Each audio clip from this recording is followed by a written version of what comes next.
एक बहुत ही छोटा सा चैप्टर, बहुत ही छोटा सा चैप्टर आपको दिला सकता है 20 मार्क्स। ये बीकॉम पार्ट 1 का जो एग्ज़ाम होता है आपका बीकॉम फर्स्ट ईयर का, जो LNMU कंडक्ट करवाती है, बिजनेस मैथ जो आपका ऑनर्स पेपर है, इसमें एक चैप्टर है पार्टीशन वैल्यू। और ये पार्टीशन वैल्यू को हिंदी में विभाजन मूल्य कहते हैं। तो हम इसको कई तरीके से अपने मूल्य को, अपने वैल्यू को विभाजित कर सकते हैं। इसमें सबसे पहला हम लोग पढ़ेंगे चतुर्थक क्या होता है, दूसरा हम लोग पढ़ेंगे दशमक क्या होता है, तीसरा हम लोग पढ़ेंगे शतमक क्या होता है। चतुर्थक को इंग्लिश में हम क्वार्टाइल कहते हैं, और इसको डिसाइल कहते हैं, और इसको परसेंटाइल कहते हैं। ठीक है, समझ रहे मेरी बात को? तो अब हमको समझना ये है कि असल में ये है क्या। तो हमारे पास जो आंकड़े होते हैं ना, उसको हम लोग अलग अलग तरीके से डिवाइड करके उसको चेंज करते हैं। ठीक है, उसको अलग अलग बिंदु पर रखकर उस आंकड़ों को कई बराबर भागों में डिवाइड करते हैं। तो जब हम 4 बराबर भागों में डिवाइड करते हैं तो उसको चतुर्थांक कहते हैं, चतुर्थक कहते हैं, क्वार्टाइल।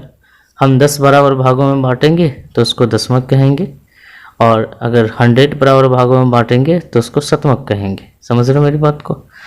तो थोड़ा सा इसका मीनिंग भी पढ़ लीजिए कि आरोही या अवरोही क्रम, आपका जो डेटा होना चाहिए, आंकड़ा जो होना चाहिए, वो आरोही में होना चाहिए या अवरोही क्रम में होना चाहिए। ठीक है, व्यवस्थित होना चाहिए। व्यवस्थित आंकड़ों के पैमाने पर 3 बिंदु, ठीक है, 3 बिंदु चर मूल्य के, एक्चुअली में आपको चर मूल्य से आंसर निकालना है। जो आपका आंसर होगा वो चर मूल्य में होगा, अर्थात जो डेटा होगा उसमें होगा। ऐसा नहीं कि फ्रीक्वेंसी में आपका आंसर होगा, आपका आंसर डेटा में होगा। जो आंकड़ों के 4 बराबर भागों में विभाजित करती है उसे चतुर्थक कहते हैं। अब यहीं पे दशमक का अगर डिफिनेशन हो तो यहाँ पर कितना हो जाएगा, दशमक का हो जाएगा तो 3 के जगह पर हम 9 लिख देंगे। 9 बिंदु पर चरमान को 10 बराबर भागों में विभाजित करते हैं, उसको दशमक कहते हैं। और शतमक रहेगा तो यहाँ 99 हो जाएगा। 99 आंकड़ों को अगर 100 बराबर भागों में बांटते हैं तो उसको हम लोग क्या कहते हैं, उसको हम लोग कहते हैं शतमक। ठीक है, समझ गए? एक बार फिर समझिए। 4 बराबर भागों में बांटेंगे क्वार्टाइल, 10 बराबर भागों में बांटेंगे तो हमारा हो जाएगा डिसाइल, और 100 बराबर भागों में बांटेंगे तो हो जाएगा परसेंटाइल। परसेंटाइल को वैसे भी आप समझते हैं 100 से डिनोट करते हैं। ठीक है, एक बार फिर समझिए। 4 बराबर भागों में क्वार्टाइल, 10 बराबर भागों में दशमक, और 100 बराबर भागों में शतमक। देखिए, इस चैप्टर के लिए 2 वीडियो काफ़ी है। ठीक है, एक वीडियो ये और दूसरा वीडियो मैं लेकर आऊँगा कल। तो आपके लिए चैप्टर बहुत आसान है और 2 वीडियो काफ़ी है, और छोटा सा चैप्टर है। अगर आप पढ़ लेते हैं तो 20 नंबर आ सकते हैं आपको। ठीक है, और एग्जाम्स में क्वेश्चन पूछे जाते हैं। ठीक है भाई, समझे? अब इसको निकालेंगे कैसे? निकालने का कुछ नहीं है, n+1 याद रखना है, कुछ नहीं याद रखना है, सिर्फ n+1। n का मतलब क्या होता है? काउंटिंग। जो आंकड़े रहेंगे डेटा को काउंट कर लेना। n का मतलब काउंटिंग होता है, आंकड़े जो रहेंगे उस डेटा को काउंट कर लेना मेरे बच्चों, और +1 कर देना और 4 से डिवाइड कर देगा तो डिसाइल निकल जाएगा, मतलब क्वार्टाइल। ठीक है ना, क्वार्टाइल निकल जाएगा। और डिसाइल निकालने के लिए यहाँ पर DI कर देंगे। डिसाइल निकालने के लिए, ठीक है ना, आपको यहाँ वही काम करना है, लेकिन यहाँ नीचे 10 से डिवाइड करना है। ठीक है, परसेंटाइल निकालने के लिए भी यहाँ 100 से डिवाइड करना है। समझ गए? कुछ नहीं याद रखो, बस ये n+1 याद रखना है, n+1। I का मतलब जितना आप एक बार निकाल रहे हैं, प्रथम निकाल रहे हैं तो 1 से गुना करेंगे, 2 बार निकाल रहे हैं, दूसरा निकाल रहे हैं तो 2 से, 3 बार मतलब तीसरा निकाल रहे हैं तो 3 से। ठीक है, समझ रहे? तो अगर मान लो कि जैसे कि हमको 3rd क्वार्टाइल निकालना है, तो 3rd क्वार्टाइल निकालने के यहाँ हो जाएगा 3n+1/4। ठीक है, क्वार्टाइल निकालना है तो 4 से डिवाइड करेंगे। अगर मान लो कि 9th हमको डिसाइल निकालना है तो यहाँ पर क्यों 9 हो जाएगा, 9 × n+1/4 10 हो जाएगा, क्योंकि हम डिसाइल निकाल रहे हैं। तो डिसाइल में हमको कितने से डिवाइड करना है? 10 से, और परसेंटाइल में हमको 100 से। समझ रहे मेरी बात को? तो ये 10 100 याद रखेंगे। यहाँ 100 भी हो सकता है, 10 भी हो सकता है। 10 कब होगा? जब डिसाइल होगा, और 100 कब होगा? जब परसेंटाइल होगा। ठीक है, क्लियर? जितना डिवाइड आप करेंगे उतना से परसेंटाइल। दशमक क्या होता है? 10, डिसाइल 10, और शतमक मतलब 100, शतक नहीं समझते, 100, और चतुर्थक मतलब 4, फोर्थ। क्लियर? तो क्वेश्चन में ही लिखा रहता है ना भाई, फोर्थ से डिवाइड करें, बस आपको याद रखना है n+1, ठीक है, n+1, n+1, समझ गए? तो और दूसरी बात यह है कि जो आपका डेटा होना चाहिए वो आरोही या अवरोही क्रम में होना चाहिए, मतलब घटते क्रम में हो या बढ़ते क्रम में हो, चेक कर लेना, ठीक है। बीच बीच में कहीं पर इधर उधर रहेगा तो उसको ठीक कर देना, मतलब उसको सेट कर देना, ठीक है भाई मेरे। Okay, clear? चलिए तो हम क्वेश्चन लेते हैं, क्वेश्चन आपको समझाते हैं। क्वेश्चन कहता है 250, 220, 250, 270, 280, 281, 287, 290, 292, 300, 310, 320। आपको फाइंड करना है फर्स्ट क्वार्टाइल। क्या फाइंड करना है? First quartile. तो फर्स्ट क्वार्टाइल फाइंड करने के लिए आपको कुछ नहीं करना है, पहले तो डेटा को चेक करो, आपका जो डेटा है वो सीरियल में है कि नहीं, असेंडिंग ऑर्डर में है कि नहीं, या डिसेंडिंग ऑर्डर में, किस में है, ठीक है। सारे डेटा आप चेक कर लेना, कितना डेटा है, 1 2 3 4 5 6 7 8 9 10 11, ठीक है। 11 डेटा आपको सेट करना है, और वो भी ये सैलरी का डेटा है, अब कुछ भी रहेगा कोई दिक्कत नहीं। आपको करना क्या है, सबसे पहले इसको सेट करना है बढ़ते क्रम में या घटते क्रम में, और ये एक्चुअली बढ़ते क्रम में लिखा ही है, ठीक है। कहीं पर भी देखिए ना, 220 के बाद 50 होता है, 70 होता है, 80 होता है, 81, 87, 90, 92, 300, 310 और 320। अब देखना क्या निकाला, क्वार्टाइल, तो 4 से डिवाइड होगा, कितना, 4 से, कितना से, 4 से, फिर से 4 से, क्योंकि क्वार्टाइल, समझ गए। चतुर्थक आपको निकालना है, क्या निकालना है, चतुर्थक। तो चतुर्थक का मतलब समझते हैं ना, 4 बराबर भागों में। तो इस डेटा को सबसे पहले हम अरेंज कर देते हैं, अरेंज है ही 250, 250, 220, 250, 270, हालांकि हम नहीं भी लिखेंगे तो चलेगा, लेकिन हैबिट डाल दे रहा हूँ, क्वेश्चन अगर आपसे आ जाए तो निकाल देना है, ठीक है। इस टाइप के क्वेश्चन 2 मार्क्स में पूछ सकता है, आपको बनाकर दे देगा कि भाई ये बताओ ये क्वार्टाइल हमने निकाला है ये सही है या गलत है, ठीक है ना, आप बना देना, ठीक कर लेना। अब आपको निकालना है क्वार्टाइल, और वो भी कितना, फर्स्ट क्वार्टाइल, तो मतलब यहाँ 1 से गुना करके n+1/4 कर देंगे, ठीक है भाई, समझ गए। तो ये क्वार्टाइल 1 निकालना है, और हमको करना है n+1/4, और इसको गुना करना है 1 से, और ये आपका जो होगा ना इसी में आंसर है, क्वार्टाइल इसी में से है, तो इसको हम लिखेंगे इतना टर्म। आप देख लेना इसका वैल्यू जो आ रहा है वो क्या टर्म आ रहा है, ये सिर्फ टर्म बताएगा, आंसर यहाँ है, ठीक है। हेलो, समझ रहे हो, ये क्या बताएगा, टर्म बताएगा, और आंसर आपको यहाँ, ठीक है। तो सबसे पहले हम लोग क्या करते हैं, 11, टोटल एन कितना है, 1 2 3 4 5 6 7 8 9 10 11, एन का वैल्यू 11। आप चाहें तो एक यहाँ काउंटिंग के लिए आप ये भी लिख दें, क्रम संख्या आप लिख दें, लिखना चाहते हैं तो 1 2 3 4 5 6 7 8 9 10 11। इससे क्या होगा कि आप बौखेंगे नहीं कि भाई हमारा यहाँ पर कितने संख्या है, ठीक है, 11 है, यह मुझे पता चल गया। ये फ्रीक्वेंसी नहीं है, ये सिर्फ हमने क्रम डाला है, सीरियल नंबर डाला है, ठीक है, हमने क्या डाला है, सीरियल नंबर, इससे हमको यहाँ पर आसानी होगी, ठीक है, ढूंढने में, ठीक है ना। ये हमने सीरियल नंबर डाल दिया है, ऐसे भी ढूंढ सकते हैं, सीरियल नंबर से इजी रहेगा, चौथा यहाँ लिखा है, ये 4 है, ये 5वां है, ये 6ठा है, ये 7वां है, ऐसा कुछ, ठीक है ना। तो भाई मेरे n का वैल्यू कितना है, 11, मतलब टोटल 11 संख्या हमको दिख रहा है, क्रम हमने डाल दिया, सीरियल नंबर, ये हमारी फ्रीक्वेंसी नहीं, याद रखिएगा, ये फ्रीक्वेंसी मत समझ लीजिएगा इसको, ठीक है। जब फ्रीक्वेंसी आएगा तो मैं अलग से बताऊंगा उसको कैसे निकालना, अभी मैं सिंपल बता रहा हूँ, डेटा एक ही बार काउंट हो रहा है, और एक ही बार कोई भी वैल्यू एक ही बार काउंट हो रहा है। जब हम कोई किसी भी वैल्यू को अलग अलग मतलब कई बार काउंट करेंगे तो उसका थोड़ा सा अलग तरीका होगा, तो बस इसको याद रखना है, ठीक है ना। तो हमको निकालना है फोर्थ का, तो n का वैल्यू कितना है, 11।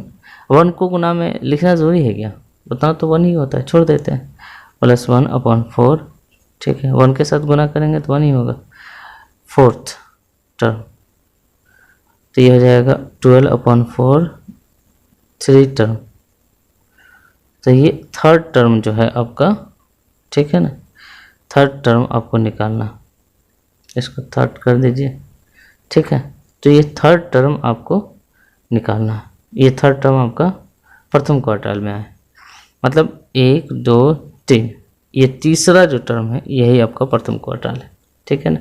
तो आपका जो आंसर होगा तीसरा पद ये हो जाएगा फर्स्ट क्वार्टाइल, हो जाएगा 270। हेलो, समझ गए? क्या निकालना था? फर्स्ट क्वार्टाइल निकालना था। और हमने क्या किया, n+1/4। सबसे पहले चेक करना है कि क्या निकालना है, क्वार्टाइल निकालना है तो 4 से डिवाइड करना है, n+1 रहेगा हमेशा, n+1। और प्रथम रहेगा तो यहाँ 1 से, दूसरा रहेगा 2 से, तीसरा रहेगा 3 से, चौथा रहेगा 4 से। ठीक है भाई, समझ रहे हो? क्लियर? आगे बढ़े? चलिए तो फिर आगे बढ़ते हैं। ठीक है, अगले क्वेश्चन की तरफ बढ़ते हैं और पढ़ते हैं। देखिए सामने में क्वेश्चन है आपके, यहाँ पर आपको जो डेटा दिया है वो अलग अलग है, असेंडिंग डिसेंडिंग कुछ नहीं है, जैसे तैसे दिया। तो सबसे पहले ऐसा करते हैं, हम काउंटिंग में गड़बड़ा ना जाए तो सीरियल नंबर हम लिख लेते हैं। सीरियल नंबर लिखने में एक क्या को संख्या 1 2 3 4 5 6 7 8 9, 1 2 3 4 5 6 7 8 9, ठीक है। और इस डेटा को x मान लेते हैं, चूँकि ये चरमानी है, कोई भी वैल्यू x कहलाता है। इसको हम असेंडिंग ऑर्डर में सजा देते हैं। सबसे छोटा हमको ये दिख रहा है 3.6, तो 3.6 हम लिख लेते हैं भाई मेरे, 3.6। उसके बाद 4.7 है, 4.7 लिख दिए। 5.2 दिख रहा है, 5.2 लिख दिया। उसके बाद हमको दिख रहा है 5.5, ठीक है, 5.5 दिख रहा है। उसके बाद 6.4 दिख रहा है। उसके बाद ठीक है, 6.4 के बाद 6.7, सही है, 6.7 दिख रहा है। उसके बाद 7.5 दिख रहा है। उसके बाद 8.3 दिख रहा है। उसके बाद 9.7 दिख रहा है। ये हमने सजा दिया। ये सीरियल नंबर, फ्रिक्वेंसी मत समझ लेना, ये अलग चीज़, मतलब सिर्फ हमने काउंट करने के लिए ऐसा किया। n का वैल्यू 9 है, मतलब हमारा टोटल संख्या 9 है, तो n बराबर 9 लिख दीजिए, लिख ही दीजिए इस बात को। अब आपको कहता है फर्स्ट क्वार्टाइल और थर्ड क्वार्टाइल निकालना है, तो क्वार्टाइल फर्स्ट निकालना है आपको, तो सीधे कर देते हैं हम। वर्ण के साथ गुना करेंगे तो भी, नहीं गुना करेंगे तो भी एक ही बात है ना, तो सीधे n+1/4 सूत्र पे ही अप्लाई कर दीजिए। तो n का वैल्यू कितना हो रहा है, n+1/4, फोर्थ टर्म, ठीक है।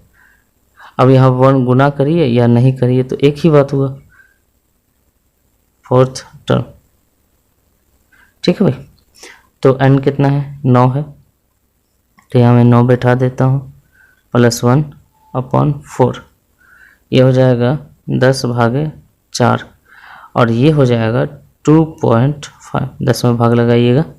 लेकिन आप कहिएगा गुरुजी यहाँ पर तो हम 3 देखे हैं, 4 देखे हैं, चौथा टर्म है, तीसरा टर्म है, ये 2.5वां टर्म क्या हो गया, ये तो गड़बड़ हो गया, ठीक है।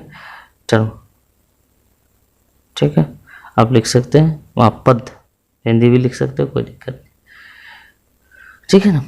सर ये 2.5वां टर्म तो हमको कहीं नहीं दिख रहा है, 1 दिख रहा है, 2 दिख रहा है, तीसरा दिख रहा है, चौथा दिख रहा है, 5वां दिख रहा है, छठा दिख रहा है, 7वां दिख रहा है, 8वां दिख रहा है, 9वां दिख रहा है, लेकिन 2.5वां तो नहीं दिख रहा है। तो सबसे पहले जो आपको सॉलिड दिख रहा है उसका वैल्यू लिख दो, 2 दिख रहा है तो दूसरा का वैल्यू पूरा लिख दो। ध्यान से समझो इसको, चलो समझो इसको, कितना ये हो जाएगा 4.7, समझ रहे। उसके बाद आपके पास क्या टर्म है, 5वां जो 0.5 जो है, ये 2.5 को देखो, 2.5 ये तीसरा और दूसरा के बीच में है। हेलो, ये 2.5 किसके बीच में, तीसरा और दूसरा के बीच में है, और ये हमेशा अगले से और पिछले के बीच में रहेगा। तो 2.5 जो है ये तीसरा और चौथा के बीच में। अब देखिए ये 2.5वां पद में हमको 2 का वैल्यू निकल गया, 2 का वैल्यू हमारा निकल गया है भाई मेरे 4.7 हमने लिख दिया। अब हमको चाहिए 0.5, मतलब ये 2.5 जो है, ध्यान से देखना, ये जो 2.5 है, ये 2.5 2 और 3 के बीच में है। तो अब हम जो लेंगे ना, ध्यान से समझना, 0.5 का वैल्यू हम लेंगे 2 और 3 के बीच वाला। तो तीसरा पद आपका है 5.2 और दूसरा पद है 4.7, समझ रहे हैं। 2.5 कहाँ है, 3 और 2 के बीच में, तो 5.2 ये टर्म लेंगे और माइनस में ये टर्म, इन दोनों के बीच का अंतर निकाल लेंगे और 0.5 से मल्टीप्लाई कर देंगे, तो आ जाएगा भाई 5.2 और माइनस में लिख देंगे 4.7, ठीक है, माइनस में लिख दिया हमने, समझ रहे हैं। ठीक, जगह की कमी पड़ गई है इस क्वेश्चन में, यहाँ पर हम यहाँ ले आ रहे हैं, इसको यहाँ पर देख लेना। अब पहले नोट कर लो सीरियल से, फिर इसको नोट करना। तो ये तो हो गया भाई मेरे 4.7 हो गया। अब यहाँ पर 5.2 और 4.7 में अंतर निकाल देंगे, तो 5.2 और 4.7 में अंतर हो जाएगा 0.5, कितने का अंतर हो जाएगा 0.5। तो यहाँ तो 0.5 ऑलरेडी है ये वाला, और ये जो अलग कर दिए थे 2 को अलग कर दिए, उधर 0.5 अलग कर दिए, ठीक है, और ये 0.5 अलग से हमारा आ गया, ठीक है। तो 0.5 अलग से आ गया, यहाँ 0.5 अलग से है, तो अब कितना हो जाएगा 5×25, कितना हो जाएगा 5×25, ध्यान से समझ रहे, कितना हो जाएगा 5×25, तो ये हो जाएगा 4.7 प्लस में 0.025, ठीक है, क्लियर।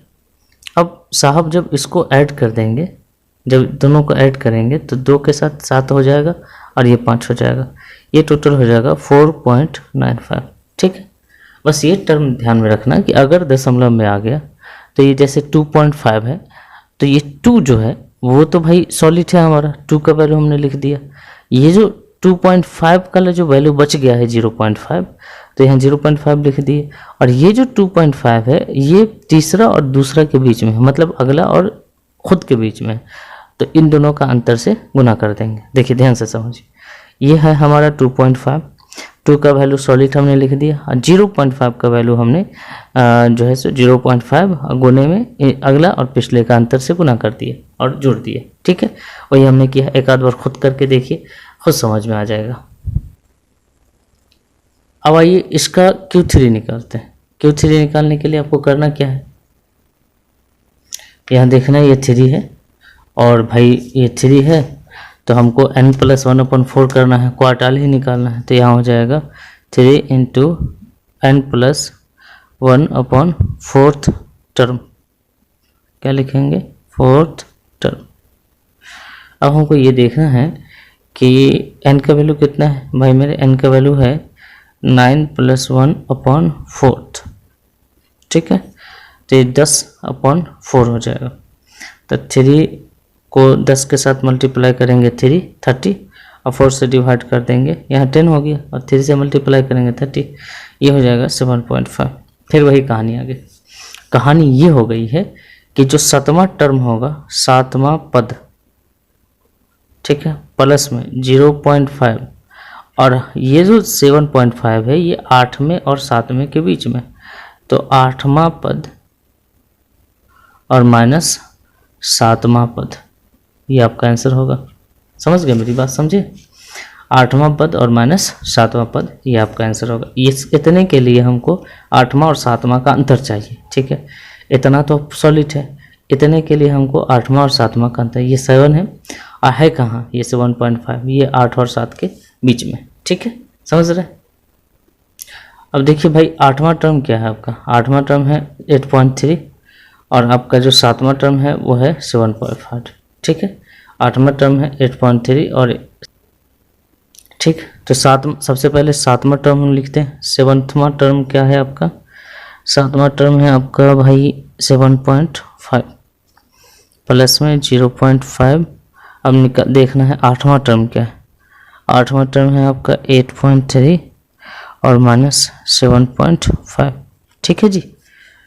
तो ये जो 7.5 प्लस में 0.5 और 8.3 में से 7.5 को माइनस कर दीजिए, तो कितना हो जाएगा, 8×5 = 0.8, ठीक है, समझ गए मेरी बात को।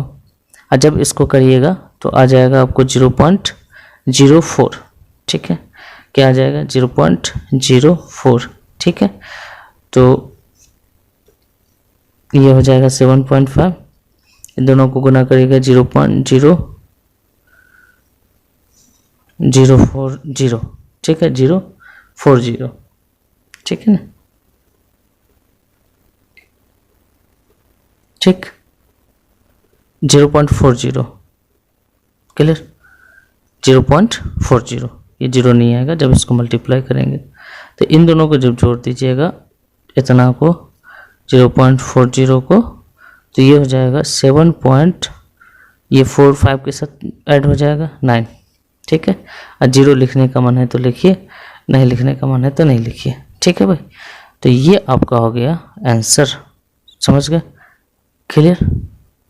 तो ये बहुत इजी है, बस ये ध्यान रखना है कि अगर पॉइंट में आ जाए तो यह है कहाँ, तो अगले पद और वर्तमान पद के बीच में है।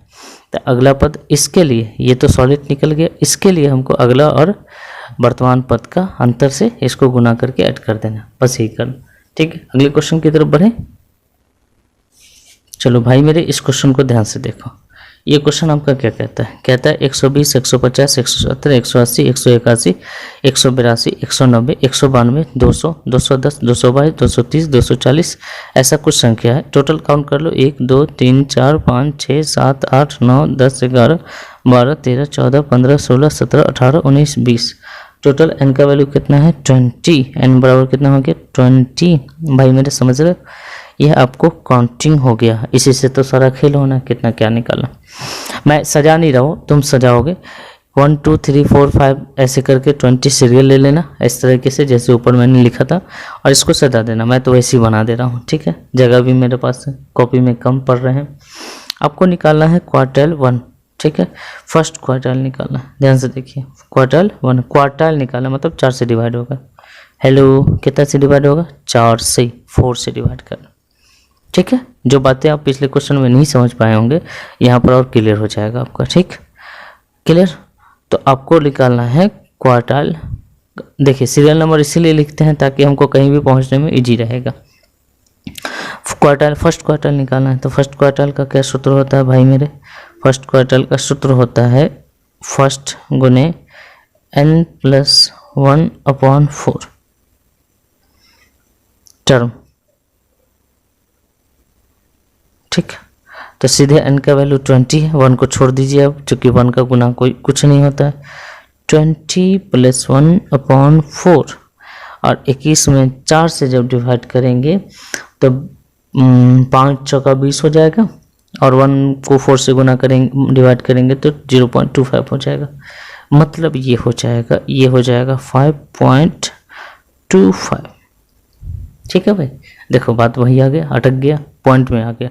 तो सॉलिड हमको 5 तो पता है, 5वां पद, और इसके लिए अगला और पिछला जो वर्तमान पद है उसका अंतर, ठीक है। तो हम लिख देंगे 5वां पद, ठीक है, 5वां पद क्या लिखेंगे, 5वां पद प्लस में इस 0.25 के लिए हम लिखेंगे 6ठा पद, ठीक है, क्या लिखेंगे, 6वां पद माइनस 5वां पद। बस इतना दिमाग में हटा लीजिए आप। तो ये 5वां पद कितना है, काउंट कर लीजिए, 1 2 3 4 5 सीरियल लिखे रहते तो आसानी होती, अभी ढूंढने में हम लिखे नहीं, हमारे पास जगह की कमी है। 0.25, ठीक है भाई। और फिर हमको निकालना है छठा पद। छठा पद क्या है, 5वां पद क्या था, 181, 1 2 181, छठा पद 187 माइनस 181, तो इन दोनों का अंतर 6 होगा, ठीक है। इसके साथ गुना करेंगे तो 25 6 का 125 होगा, ठीक है। और जब आप इसको गुना कर इससे साथ ऐड करेंगे 25 आएगा, तो यह हो जाएगा 25 6 का 150, सॉरी 150, ठीक है। तो इसको जब ऐड कर देंगे तो 182.50, एक आंसर आपका कंप्लीट हो गया, ठीक है, समझ गए मेरी बात। अब हमको निकालना है थर्ड क्वार्टर, ठीक, क्या निकालना है, थर्ड क्वार्टर निकालना है। तो थर्ड क्वार्टर निकालने के लिए Q3 लेंगे और सीधे हम निकाल रहे हैं 3 × n का वैल्यू कितना है भाई मेरे, n का वैल्यू है 20 + 1/4 टर्म, ठीक है, अब समझो मेरी बात। ये हो जाएगा 3, ये हो जाएगा 21/4। इसको जब गुना कर दोगे तो ये हो जाएगा 3 इकाई 3, 3 6/4, तो ये हो जाएगा 15 चौका 60 और 300 हो जाएगा 75 चौका। अब काट के देख लेना, ये हो जाएगा 15.75। फिर वही कहानी आ गई, 15 तो ठीक है, लेकिन ये 75 हम कहाँ से लाएंगे, तो ये हो जाएगा 15वां टर्म। आप लिख दीजिए इसको, 15वां पद प्लस में 0.75 का वैल्यू कितना हो जाएगा, 0.75 का वैल्यू हो जाएगा छठा टर्म 16वां पद और माइनस में 15वां पद। ठीक है, कुछ नहीं, बस इसका वैल्यू निकालना सीख लीजिए। तो 15वां पद काउंट करिए, 1 2 3 4 5 6 7 8 9 10 11 12 13 14 15, 244। ये हो जाएगा 244 प्लस में हो जाएगा 0.75।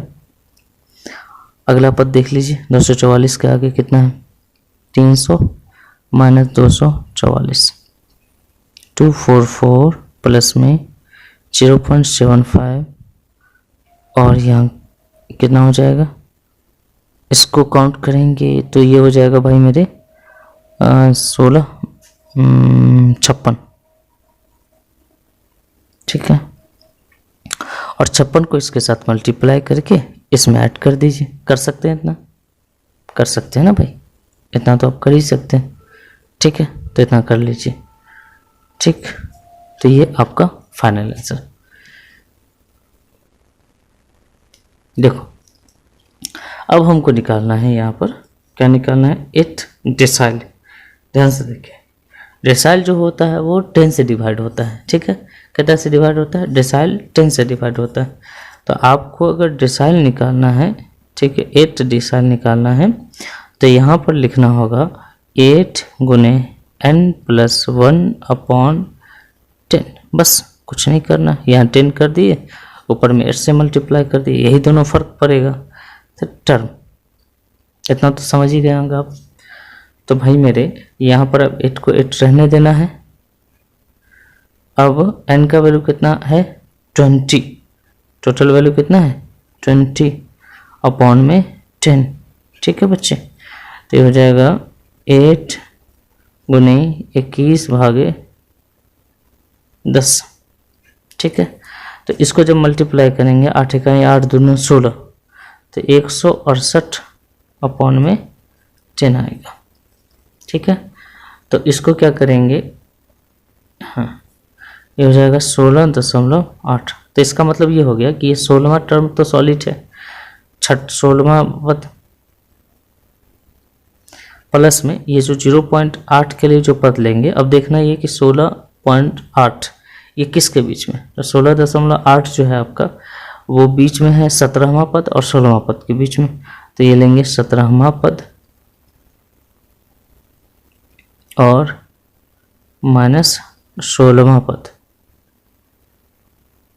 ठीक है बच्चे, तो 17वां पद ढूंढिए कितना है, 17वां पद 15वां पद आया था 244, नहीं 16वां पद आया था इतना, 17वां पद ये 350 और 300, तो 350। 16वां पद तो सबसे पहले 300 लिख दो प्लस में 0.8, 350 माइनस 300।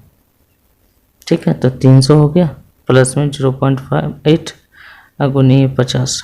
ठीक है, तो 50 60 40, मतलब 40 आ जाएगा। 0.5 ये पॉइंट रहेंगे तो 0 हो जाएगा, 5 8 40। ठीक है, तो ये हो जाएगा 340। ये आपका आंसर।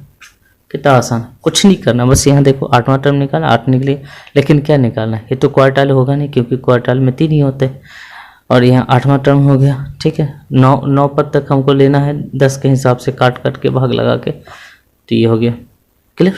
चलिए, तो अब हमको अगला क्या निकालना है वो देख लेते हैं। आपका जो सूत्र हो जाएगा अब हो जाएगा परसेंटाइल P17, 17वां 17th। ठीक है, कौन सा 17th आपको निकालना है, 17वां परसेंटाइल निकाल रहा है। तो ये हो जाएगा 17th तो यहाँ 17 लिखेंगे और हमारा रूल क्या कहता है n+1 नीचे में अब लिखेंगे परसेंटाइल के लिए 100। ठीक है, क्लियर, 100 लिखेंगे टर्म।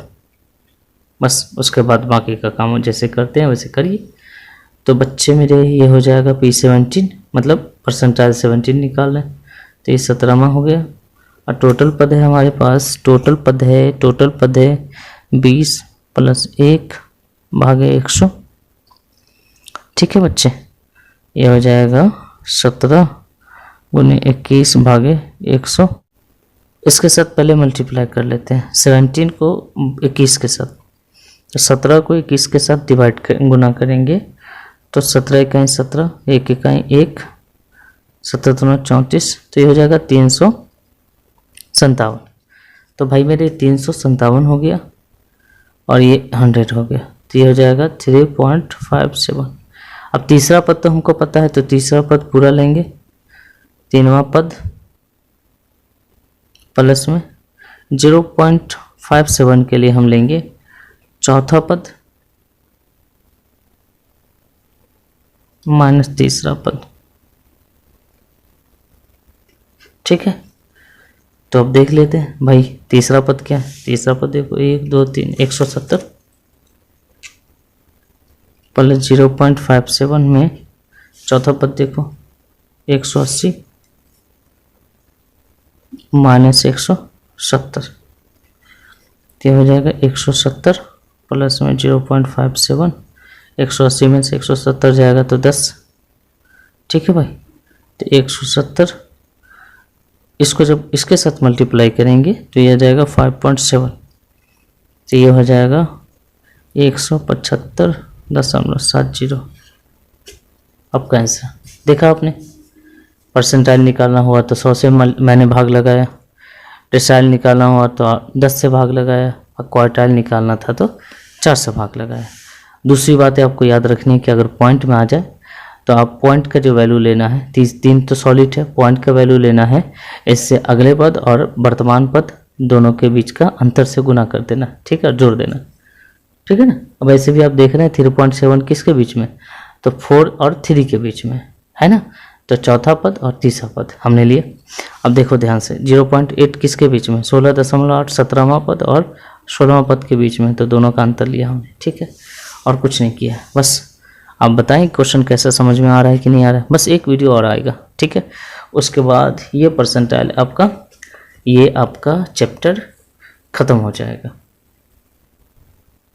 चलिए तो फिर मिलते हैं नेक्स्ट वीडियो में। अपना ख्याल रखिए और पढ़ाई कंटिन्यू करते रहिए। एक वीडियो और आएगा, है ना, उसके बाद ये चैप्टर मतलब पूरी तरीके से आपके कवर में आ जाएगा। बाकी यहाँ तक जितना पढ़ाया है उतना आप समझिए, अपनी बुक को बनाइए, अपनी बुक के एग्जाम्पल्स को बनाइए। मिलते हैं नेक्स्ट वीडियो में। Bye bye, take care.